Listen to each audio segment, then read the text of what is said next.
राज्यर एकमात्र त्रैभाषिक अग्रणी दैनिक खबर कागज भाव राज्य में सर्वपरिचित विश्ववाणी परिवार पक्षर सांबादिक कर्मशाला और वार्षिक बंधुमिलन कार्यक्रम अनुष्ठित हो कार्यक्रम मुख्य संपादक श्रीजुक्त अर्जुन कुमार मुदुली प्रत्यक्ष तत्वावधान में अनुष्ठित हो पुरी स्थित यूथ हॉस्टल सम्मिलनी कक्ष सम्मिलनी अनुष्ठित होता बेले कार्यक्रम में मुख्य अतिथि रूपे विशिष्ट व्यक्ति श्रीजुक्त वी राजू एवं सम्मानित अतिथि भाव वरिष्ठ आईनजीवी तथा सांबादिक एवं समाजसेवी श्रीजुक्त रमाशंकर पात्र विशिष्ट आईनजीवी श्रीजुक्त निर्भय सामंतराय वरिष्ठ स्तंभकार श्रीजुक्त प्रभाकर दलाई विश्ववाणी मुख्य संपादक श्रीजुक्त सनत कुमार मिश्र प्रमुख मंचासन अतिथि भाव योगदान करथिले। संपादक श्रीजुक्त अर्जुन मुदुली सभापतित्व में वरेण्य अतिथिगण महाप्रभु श्री जगतरनाथ जगन्नाथ प्रदीप प्रज्वलन सह पुष्प अर्पण कर कार्यक्रम को शुभारंभ करथिले। संपादक श्रीजुक्त अर्जुन मुदुली निमंत्रित अतिथि एवं उपस्थित समस्त सदस्य को स्वागत करने सह अतिथिगण निज आशीर्वाचन माध्यम उपस्थित सांबादिक एवं विश्ववाणी परिवार शुभेच्छु मानक निर्भीक निरपेक्ष तथा वृत्तिगत एवं अंशकालीन सांबादिकता संपर्क में विभिन्न उदाहरण सह मार्गदर्शिका प्रदान करथिले। मुख्य संपादक श्रीजुक्त मिश्र निज वक्तव्य विश्ववाणी लोकप्रियता निरपेक्षता एवं समस्यागत संपर्क में सूचना देवा सह विश्ववाणी विकास बाबद आलोचना करथिले एवं समस्त सदस्यों एकता एवं समर्पित भावना उद्देश्य एक समूह शपथ पाठ कराइथिले। संपादक श्रीजुक्त अर्जुन मुदुली सांबादिकों सहयोग निमंते धन्यवाद देवा सह विभिन्न सुविधा और समस्या उपर आलोकपात करी समस्त सांबादिकों सहयोग एवं मंतव्य कामना करथिले। एही अवसर में वरिष्ठ प्रतिनिधि माने निजर मतामत प्रदान करथिले। एहा परे परे बंधुमिलन अवसर में मध्याह्न भोजन आयोजन कराଯାଇଥିଲା। शेषରେ संपादक नवायन परिचय पत्र प्रदान करथिले। प्रतिनिधि श्री अगस्ती महंत पप्पू दास परिचालन में अन्य माने सहयोग करथिबा बेले राज्यर समस्त जिला ब्लॉक रु प्राय 200 ऊर्ध्व प्रतिनिधि माने जोग दैथिले। यार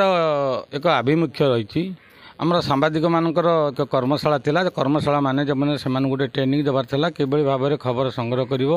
किभली भाव में संवादपत्र को संवादपत्र स्थानित करिवो किभली भाव में जनहितकर कार्य करिवो केमिति जनहितकर खबर को आगे प्रथमे गुरुत्व दब सरकारंकर जो भली भाव में लोकाभिमुखी योजना को किभली लोकों पाखे पहुँचाइबो यही सब भाव में आमर आज एक ट्रेनिंग पीरियड थिला सांबादिक मानक आज विश्ववाणी गणमाध्यम माध्यम आज शिक्षा दिगला। आज मत मुख्य अतिथि भाव मत डाकी अत्यंत मो निजक गर्व अनुभव कली आम जाना चाहलु एवं जाना पाइलु जे आमर ये जो विश्ववाणी आमर डिजिटलाइजेशन हो जाइए जहाँद्वारा कि सोशल मीडिया आम सब प्रकार प्रचार प्रसार करूँ से आम अत्यंत धन्यवाद टू आमर अर्जुन मुदुली सार से विशेष विशेष धन्यवाद। आज विश्ववाणी परिवार तरफ जो बंधु मिलन कार्यक्रम रही आमर पुरी रे आज ये सफलतार रूप नहीं अवसर में समस्त बंधु मान को विश्ववाणी परिवार तरफ शुभेच्छा अभिनंदन जनाऊँ। प्रभु जगन्नाथ ये विश्ववाणी परिवार को बहु आग को नियंतु। आमर एडिटर महोदय अर्जुन मुदुली आम परिवार भितर गोटे सुसंपर्क सांबादिक भितर रखापी गोटे बंधु मिलन करते आमको सब गुरुमंत्र देले सांबादिकता को किमिति निरपेक्ष भाव में करने सांबादिकता कि बंची रमको से गुरुमंत्र देले सारा ओडिशा रु आमर सबू जिला ब्लॉक स्तरीय सांबादिक बंधु मान आसते। देखु आज सारा ओडिशार जी विश्ववाणी सांबादिक मैंने अच्छा से गोटे कर्मशाला ये आयोजित होता बंधु मिलन होता आज से किभली भाव में रिपोर्टिंग करेंगे केमती भाव में समाज से कौन कौन आवश्यकता अच्छी से सब विषय पुंखानुपुंख भाव आलोचना है से सब बहुत कथा शिखी जानी एवं आशा करुच्ची आज जहाँ से शिखिले से जानिले से निश्चित भाव में कर्म क्षेत्र में लगेबे एवं विश्ववाणी खूब शीघ्र आपणकर देखिए ओडिशा रे गोटे बड़ खबर कागज भाव में उभा हम ए